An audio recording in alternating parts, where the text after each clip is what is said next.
On today's episode of What's Going On with Shipping, fire rips through the car carrier Fremantle Highway. Hi, I'm your host, Sal Mercogliano. So we have a report of another car carrier fire. This one is severe. The vessel is adrift in the North Sea. One crew member killed, multiple injuries on board, and the vessel has been abandoned with fire ripping through the main part of the vessel up onto the weather deck and into the crew accommodations and bridge of the ship. Rescue apparatus are on scene, providing fire suppression and salvage.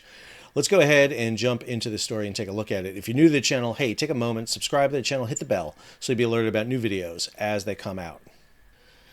So this comes from a story over at Splash 24/7, Bohan Lepek, one dead, several injured in major fire on board car carrier. Around midnight on July 25th, the Dutch Coast Guard received a report that a major fire broke out on the Fremantle Highway car carrier. The vessel, owned by Shoshi Kaisen and chartered by K-Line, had 23 crew members on board at the time of sailing.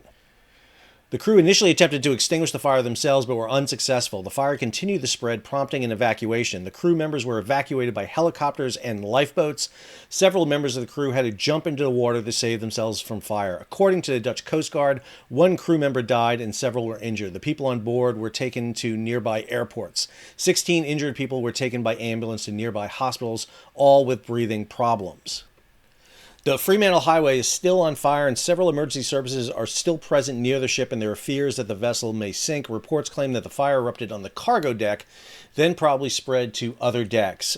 This image right here was taken off of Twitter. You can see fireboats on location with water suppression available. The ship is heavily on fire at this point with a starboard list. Now, supposedly the recovery vessel Hunter has arrived and is providing a tow. We'll look at the track line and you'll see that the vessel appears to be under tow at this time. Several companies or several parties are involved in the recovery, including the Dutch Ministry of Infrastructure and Water Management, who are looking to protect and minimize environmental damage as much as possible. The ship had left Bremerhaven, Germany around 14:30 UTC time on July 25th, bound for Asia, specifically Japan, via the Suez Canal.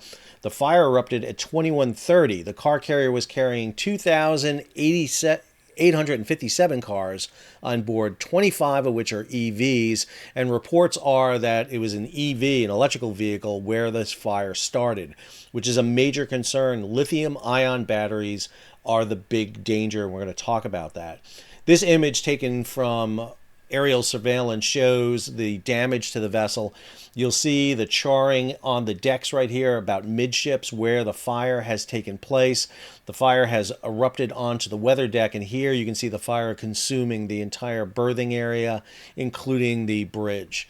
This is a good indication that this fire is out of control. There's very little suppression that can be done by outside because of the nature of these car carriers. They're just big, huge steel boxes. So any water that's sprayed will just be cooling the hull. It does really nothing to prevent the fire from inside.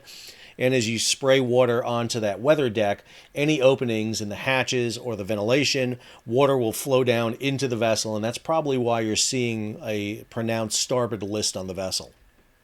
Let's go ahead and take a look at this vessel on marine traffic. Fremantle Highway, Panamanian registry, built in 2013 in Japan. I've mentioned before, operated by K-Line. You'll see right here the dimensions of the vessel, nearly 200 meters in length, 32 meters wide. Imbari Shipbuilding is the one that built it. 185,000 deadweight tons. This is her proposed track line where she was heading at the time the fire took place. This is the past track line, so you can see the departure out of Bremerhaven. The vessel left on time. This is probably right where it dropped off its pilot.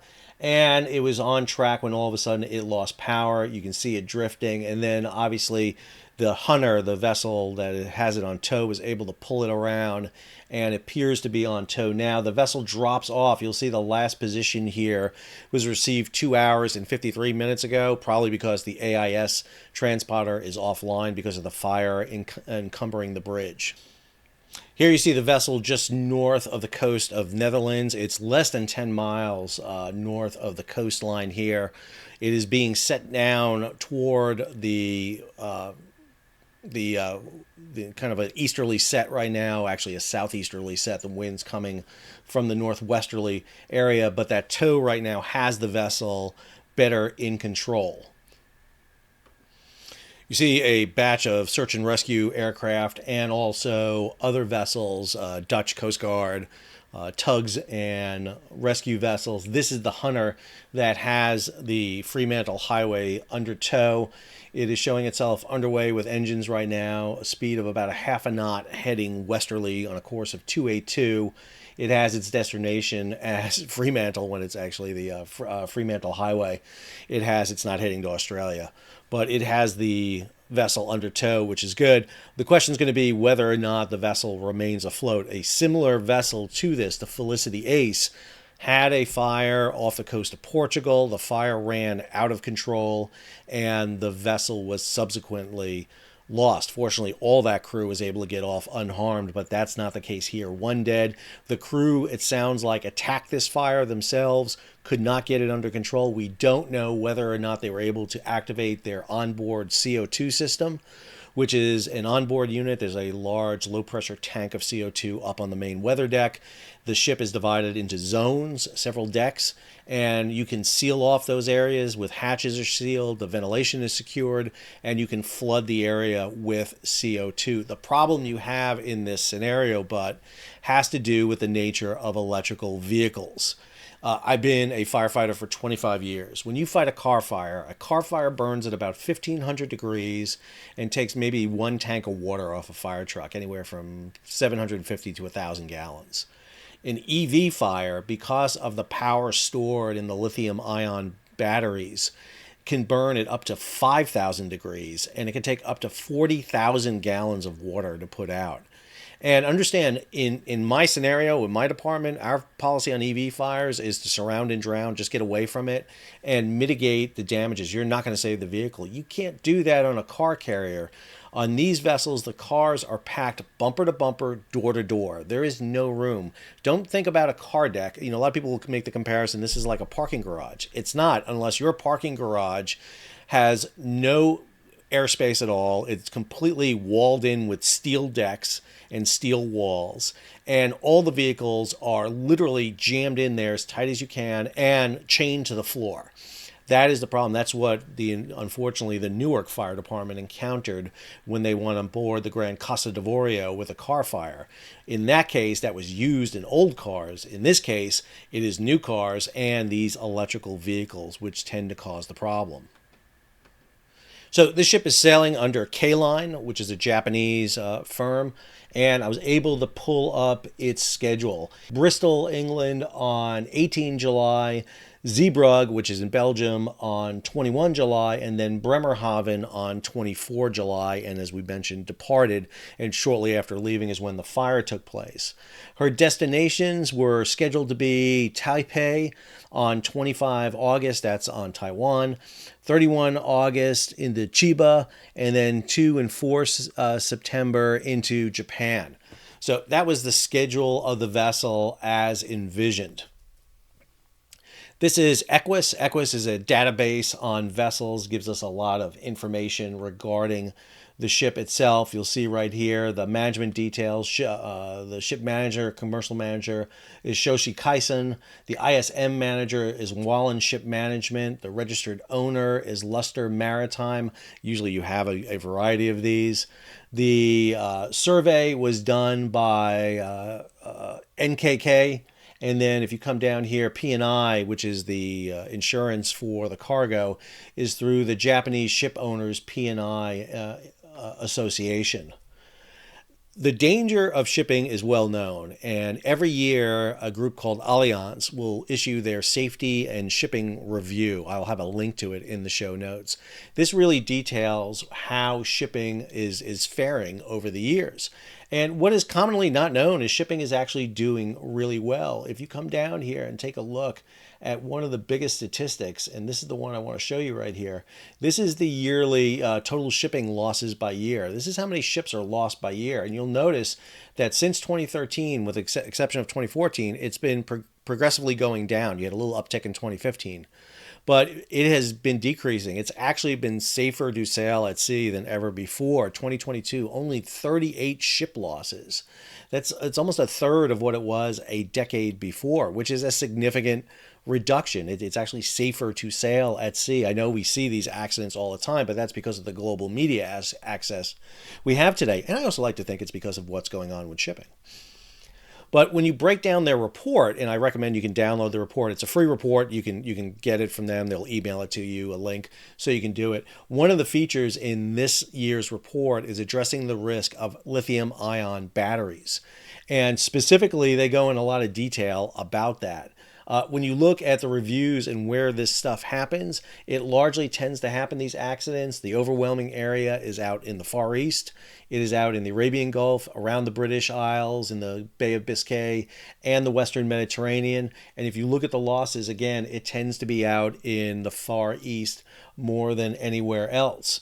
But these lithium-ion batteries is the thing I want to end on, because they go into a great deal of detail here. They have a whole download you can do with their safety bulletin on lithium-ion batteries so that you can take a look at it. And they talk about the real danger. As recent events have demonstrated, roll-on, roll-off carriers, the largest of which may carry as many as 8,000 vehicles, can be susceptible to fire risks, while there have also been a number of blazes on container ships. Lithium-ion batteries are in computers, they're in phones, they're in almost everything today. It is a huge danger. And when you look at it, they talk specifically here about electrical vehicles on car carriers and within freight carriers, all the issues associated with them. They talk about things to do to prepare for that, checking everything. The EV car that was loaded on board the Fremantle highway may have damaged itself while loading up. The ramps tend to be a little steeper, and the batteries on these vehicles are low. They tend to be on the bottom of the vehicle, and what happens sometimes is when you're loading vehicles on a car, they'll bottom out, and in that case, you may have gotten damage to the lithium-ion batteries during the loading process. They talk about safety steps for storage, and actually this is a feature here. This shows you the Haut Jumelles. I did a whole video on this fire along with the Bonhomme Richard fire after the Newark fire, where I talked about it. I'll have a link in the show notes for you. Talks about how to prepare for this. But the overall issue here is that there is very little that you can do once these fires break out. Because of the nature of a lithium-ion fire, it is hard to stop. Because of the congested nature of the car decks, it's almost impossible to get to the fire to suppress it. What you tend to do is shut the decks down, secure ventilation, flood it with CO2, but even CO2 doesn't put out a lithium-ion fire in many ways. The lithium-ion fire will generate, it'll keep sparking, keep the heat generations so that it begins to spread to neighboring decks. You'll get the decks cherry red on these vessels, and that will ignite cars above and below where the fire originated. There's no flooding system on these vessels for a variety of reasons, not the least of which, number one, is you want them dehumidified, so you don't want piping in there that can bring in humidity. You don't want to use water. They use salt water for this. You'll damage all the cars, but more importantly than anything else is the stability issues. If you start flooding these decks, especially on car carriers, that water is going to be high up on the vessel. You'll have a free surface effect where the water will slosh from side to side, and you'll roll the vessel, potentially killing the crew. I noticed in the images here that only one of the two lifeboats got away from this vessel. The port side lifeboat was still in its cradle. They must have launched the starboard lifeboat. They don't have a free fall lifeboat. It's a lowered lifeboat. And it did note in the story that some of the crew actually had to jump from the vessel, hopefully not from the very top decks, because that is a huge fall off a vessel this size. We're going to keep you updated on this. Follow these ship fires. There is a lot going on with fires. And the fact that these ships carry these cargoes are a huge hazard coming into our ports around the world. There needs to be plans in place in every port around the world, not just the U.S., but every port, in what are you going to do in case of a vehicle, car fire, cargo fire on board these vessels. Because they can shut down ports. They can really collapse the infrastructure. Newark is very lucky that that fire did not get away from them, get into the ship's propulsion system, and cause the vessel to roll over, sink at the berth, potentially block channels. And then add to the fact that many new vessels are going to have very new propulsion systems. Grimaldi, which is the owner of Gran Costa d'Avorio, has just contracted to build 6 replacement vessels, all of them ammonia fueled. So now you have the issue of that. The salvage operation will be continuing here with Fremantle Highway, but it looks like, very much like Felicity Ace, this vessel is going to burn, gut itself out, and then what's going to happen is probably get down into the engine room, cause flooding, and then you see the vessel start losing its stability, its integrity, and potentially sink. Maybe salvage, but there's probably no hope of doing anything. Ho Chi Minh, which burned in Jacksonville, Florida, was a constructive total loss. Sold it for scrap for about $40 million. I hope you enjoyed today's episode. If you did, hey, take a moment, subscribe to the channel, hit the bell so you'll be alerted about new videos as they come out. Leave a comment, share it across social media, give it a thumbs up, and if you can, support the page. How do you do that? You hit the super thanks button down below or head over to Patreon and become a patron of the page, either monthly or yearly subscriber. Till our next video, and unfortunately the next probably major accident, which doesn't seem to be far off these days, this is Sal signing off.